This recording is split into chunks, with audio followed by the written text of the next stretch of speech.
திமுக அரசின் அவலநிலைகளை விளக்கும் தெருமுனை கூட்டம் ஆதம்பாக்கம் அம்பேத்கர் திடலில் நடைபெற்றது. இதில் கே.பி. கந்தன் சிறப்புரையாற்றினார். சென்னை மாவட்டம் அதிமுக சென்னை புறநகர் மாவட்டம் ஆலந்தூர் தொகுதி, பெருநகர சென்னை மாநகராட்சி ஆலந்தூர் கிழக்கு பகுதி 163வது வட்டம் சார்பில் திமுக அரசின் அவலநிலைகளை விளக்கும் தெருமுனை பிரச்சாரக் கூட்டம் சென்னை மாநகராட்சி ஆலந்தூர் கிழக்கு பகுதி 163வது வட்ட செயலாளர் வி. கோபாலகிருஷ்ணன் தலைமையில் ஆதம்பாக்கம் அம்பேத்கர் திடலில் நடைபெற்றது. இதில் சென்னை புறநகர மாவட்ட கழக செயலாளரும் முன்னாள் சட்ட மன்ற உறுப்பினருமான கே.பி. கந்தன் மற்றும் தலைமை கழக பேச்சாளர் தஞ்சை ராஜசேகரன் ஆகியோர் சிறப்புரையாற்றினார்.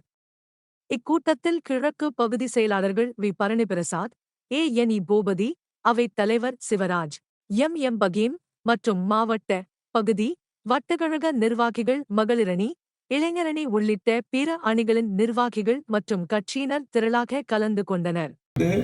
திருமணவெல் கிடையாது, மழைநீர் கால்வா கிடையாது. இந்த ஊருக்கு அமைச்சரா இருக்கிறாரு. நீங்க யோசித்து பாருங்க. நீங்க அம்மாவுடைய ஆட்சியில் இருக்கும்போது இங்க 12 கவுன்சிலருங்க இருந்தாங்க.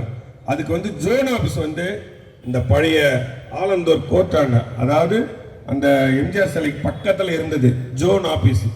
இப்ப எங்க இருக்குதுன்னு கேட்டா எனக்கே தெரியல. நான் இந்த மாவட்ட கழகத்தின் செயலாளர்.